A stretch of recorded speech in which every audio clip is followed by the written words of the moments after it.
할렐루야. 감사합니다. 복된 주일날 복된 교회 복음 선교교회도 주일 대예배로 하나님께 경건하게 예배드리고 또한 여러분 앞에 이렇게 반갑게 면대하고 있습니다. 참 가을 날씨답습니다. 화창합니다.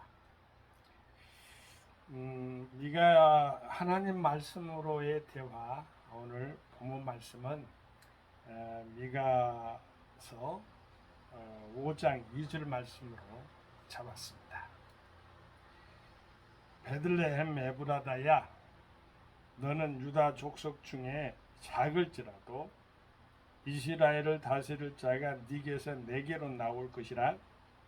그의 근본은 상고의 태초이니라. 상고의 태초에라 그러는데 오랜 옛날에 태초라는 건 하나님뿐이 없죠.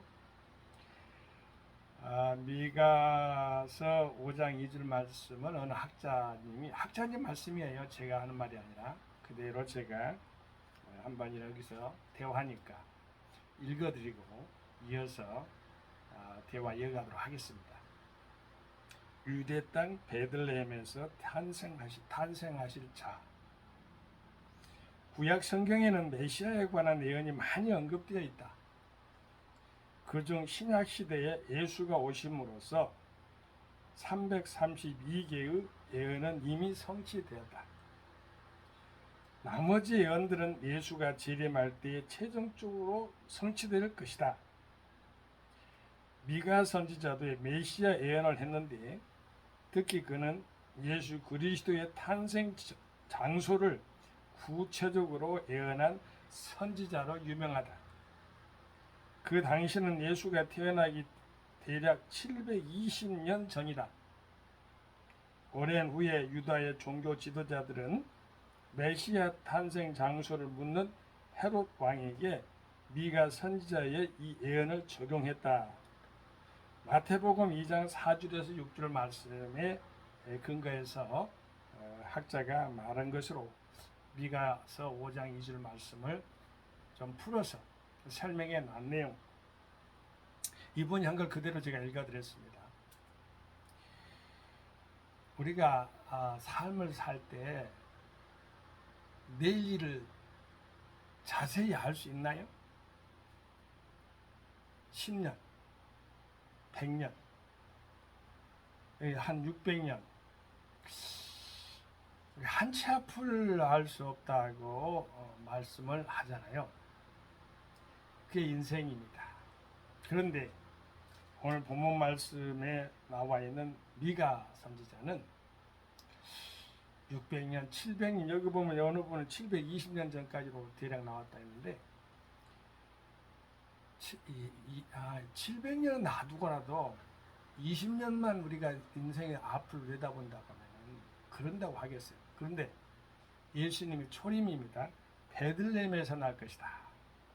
떡집에서 날 것이다. 이렇게 분명하게 말을 합니다. 우리가 베들레헴을 떠나지 말아야 될 것은 제가 먼저 서두에 말씀드릴 것은 룻기서에 나와 있어요. 엘리멜렉과 나오미에 대해서 나오는 건데 물론 베들레헴을 다시 돌아옵니다. 베들레헴으로. 그런데 떡집으로는 바로 돌아와야 된다는 것을 말씀하고 있는 거죠. 룻은 모압 여인입니다. 그런데 그 모압에 가서 살았지만은 바로 그렇게 제대로 어때요? 살았습니까? 아니잖아요. 근데 나오미는 룻의 시어머니입니다. 시어머니의 믿음이 유대인들은 여자들의 믿음을 그렇게 소중합니다. 여긴다.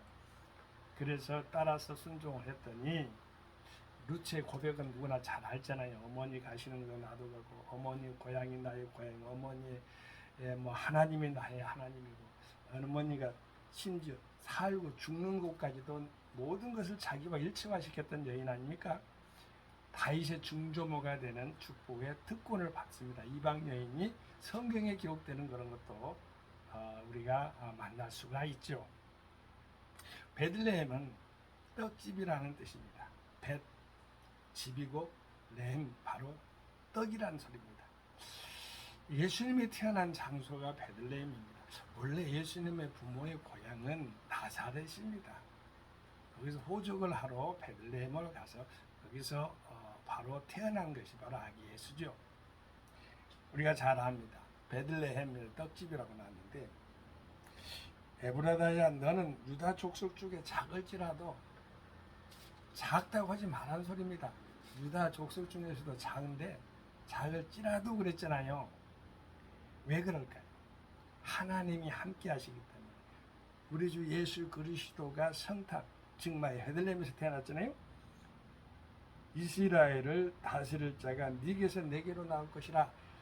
그의 군보는 상고의 태초이니라. 이렇게 말씀하고 있습니다. 자, 우리 하나님이 오늘날 우리에게 여러분 환경과 모든 여건 가운데서 우리 스스로가 초라하거나 비참해질 때가 있을 수가 있어요. 그런데 우리 하나님이 함께 하시면 그게 천국이 됩니다. 뭐랄까 초가 삼간도 뭐 이렇게 노래도 있지만요, 만족함이 없어요. 근데 하나님이 함께 하시는 곳에는 초가집도 천국이다. 이런 말씀을 우리가 복음성가에나 찬송가에 듣고 있잖아요. 그 말씀이 맞는 겁니다. 베들레헴 에브라다야 너는 유다 족속 중에 작을지라도, 작다 해서 작은 일, 크다 해서 큰 일, 뭐 작다 해서 큰 일, 크다 해서 작은 일, 이렇게 구분하면 안 되고, 작다 해서 큰 일을 못하는 사람이 아니라는 거예요. 많은 사람이 있다고 해서 이루어지는 것도 아니에요. 기드온의 용사들을 보세요. 300명 가지고 출전하잖아요. 아마 많이 왔을 거예요. 서로가 싸우겠다. 그래도 오합지졸 안 돼요. 딱 군사들, 정년대 군사들 300명만 딱 모집해가지고 가서 여호와의 깃발을 들고 말이죠. 여호와 이름으로 승리하잖아요. 베들레헴이 나왔으니까 여러분, 떡에 대해서 제가 다시 또 말씀을 안 드릴 수가 없어요. 오늘 이 성경 말씀이 떡이잖아요. 떡이죠? 성경 말씀이 떡이고, 그리고 예수님 자신을 믿을 때 떡이 되는 거예요. 예수님이 스스로 고향답게, 떡집에서 태어난 그 고향답게 생명의 양식이고 생명의 떡이라고 말씀하셨잖아요. 여호수아의 고백은 참 진취적입니다. 여호수아는 구약의 예수님의 이름이잖아요. 호세아 구원, 그런 뜻을 가지고 있는데, 자, 여호와는 구원, 하나님의 구원을 이야기하는데 예수님의 이름하고 구약의 이름이 여호수아와 같습니다. 근데 자, 우리가 봅시다.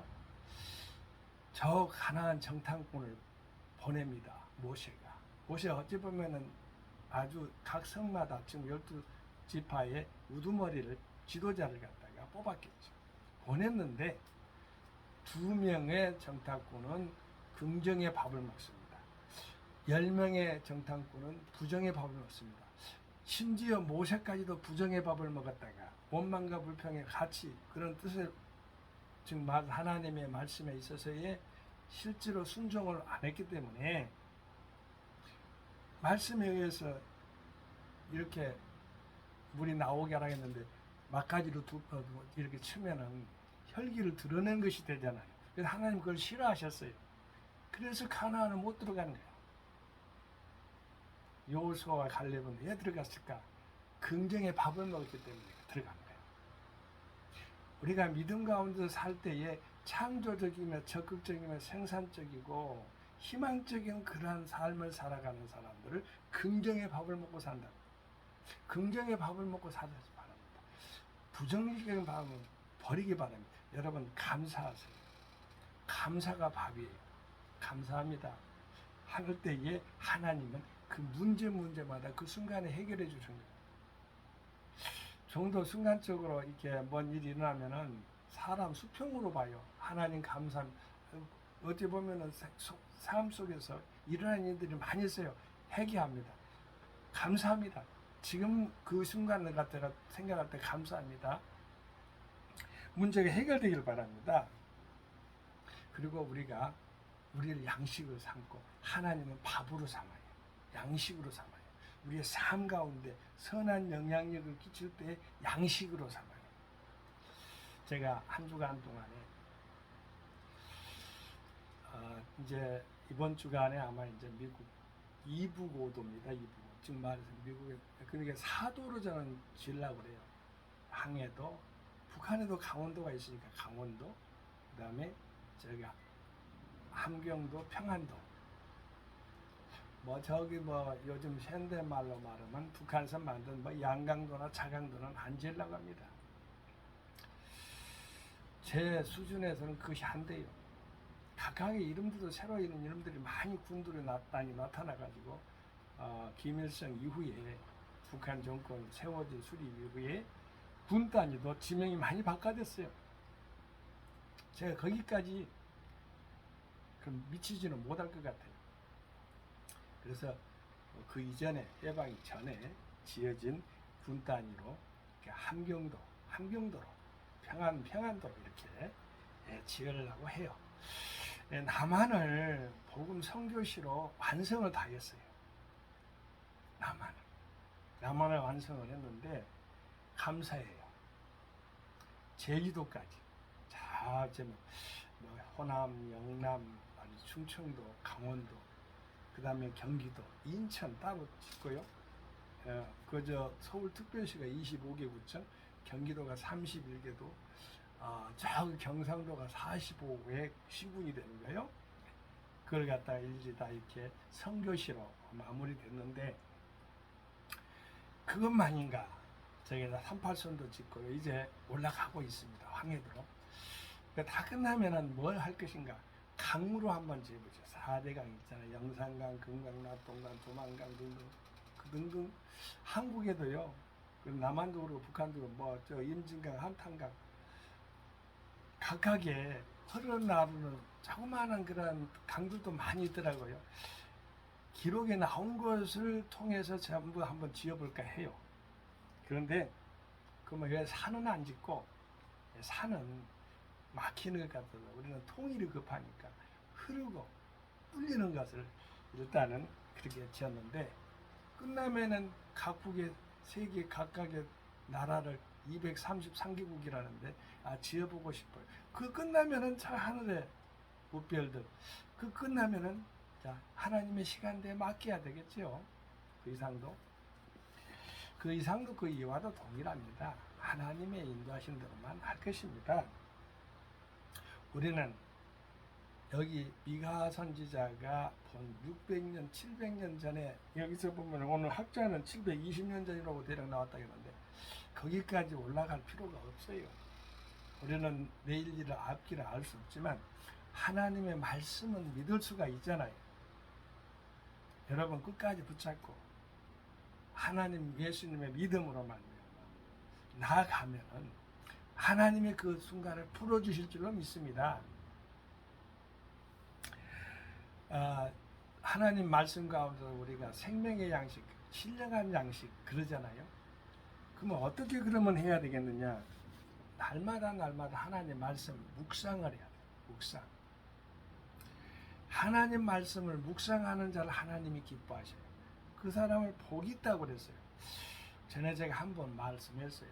복 있는 사람은 악인에게로 쫓지 않으며 죄인에게로 서지 않으며 오만한 자의 자리에 앉아 오직 여호와의 일법을 즐거워해 그 일법을 주야로 묵상하는 자로다.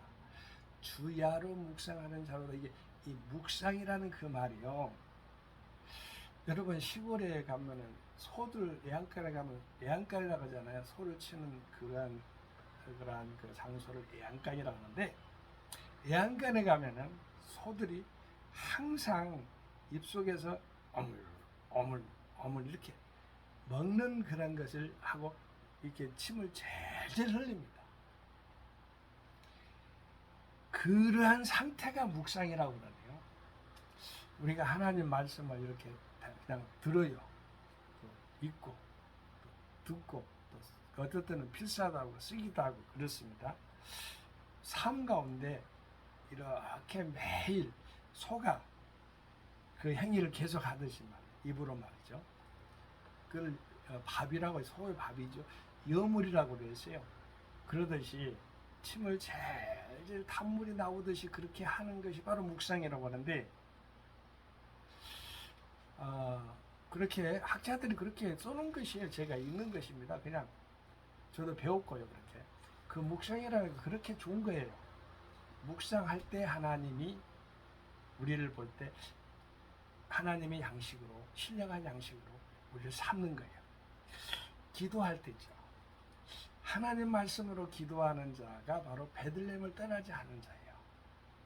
베들레헴에 떠나서 아까 말했잖아요. 룻기에 대해서 잠시 말했는데, 룻기는 흉년들하고 떠난 거죠.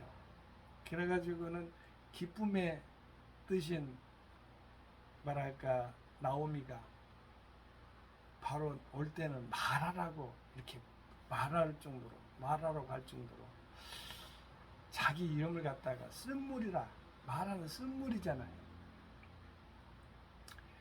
기쁨의 이름이 쓴물로 바꾸면 되겠어요? 바꿔지면 되겠어요? 환경이 안 되죠. 베들레헴에 떠날 때, 말씀을 떠날 때 그것을 당하는 거예요. 그리고 찬송을 많이 해야죠. 하나님의 양식이 되는 것은 찬송을 많이 할 때. 찬송과 기도가 뭐가 다릅니까? 같습니다. 찬송은 곡조가 붙어있는 기도잖아요.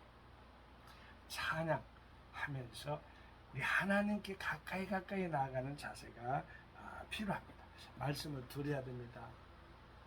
지키고 행하는 것, 행하고 지키는 것, 하나님 말씀을 삼가 들으라겠습니다.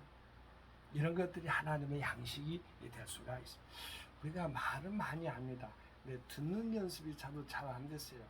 들어야 되는데 잘 들었으면 쓰겠어요. 잘 듣고 행했으면 좋겠어요. 나이가 들으니까 말하는 것보다도 듣는 것에 또 이렇게 또 제가 훈련을 더 해야 되겠다는 생각을 더 해본답니다. 기도해 주신 하나님의 귀한 종들에게 감사를 드려요. 오늘 유튜브를 듣고 계시는 분도 계실 거예요. 늘 기도한다는 분도 계시고, 교회 부흥을 얻고 끝까지 기도하시는 분도 계시고, 이름을 적어놓고 기도한다는 분도 계시고, 참으로 고마우신 분들이에요. 그분들에게도 하나님의 크신 축복이 함께하기를 소망합니다. 우리 하나님께서는 친구가 되기를 원합니다. 그 친구의 이름이 구약에는 룻이에요. 룻은 어떠한 부분에서 친구라고 삼을 수가 있겠어요? 바로 나오미를 대한 고백에서 나올 수가 있어요. 어머니가 믿는 신앙, 어머니가 사는 유숙하는 것, 어머니가 사는 것, 어머니가 죽는 것, 어머니의 하나님 동일하게 가는 것 친구잖아요. 그 룻이에요. 그게 룻 같은 하나님 아버지의 자녀들이요, 예수 그리스도를 이 땅에 보낼 때에 우리가 잘 알다시피 생명을 내어놓는 친구가 참다운 친구인데, 예수님은 진짜로 생명을 내어놨잖아요. 살리려고, 친구를 살리려고, 우리를 살리려고, 우리를 친구 삼으려고 그런 거예요. 하나님의 자녀, 당연한 겁니다. 이제 각각의 이제 분야별로 영적인 분야가 있어요.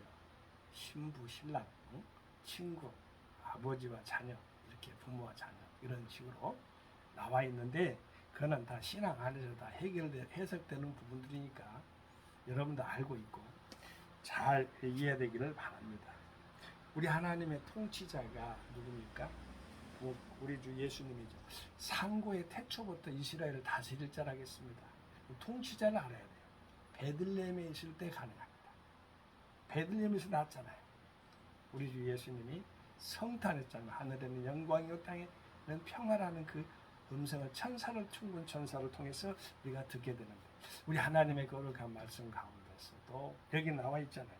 상고의 태초니라, 이스라엘 다스릴 통치자, 정말 온 세계를, 온 세상을 다스리고 인도하고 보호하는 통치자, 우리 주 예수 그리스도를 찬양을 드립니다. 초림의 그 완성을 미가 선지자는 그 오랜 기간이 길잖아요. 600이나 700 사이에. 어찌됐든 그 예수님의 초림을 눈으로 선하게 그런 드라마틱하고 그림의 도화지에 그리듯이 말이죠. 선명하게 오늘 본문 말씀을 통해서 우리에게 들려주고 계신다는 것에 감격할 수 않을 수가 없습니다. 감동합니다. 베들레헴 에브라다야, 너는 유다 족속 중에 작을지라도 이스라엘을 다스릴 자가 네게서 내게로 나올 것이라. 그의 근본은 상고의 태초에니라. 아멘입니다. 아멘입니다. 할렐루야. 성교 샬롬. 아멘.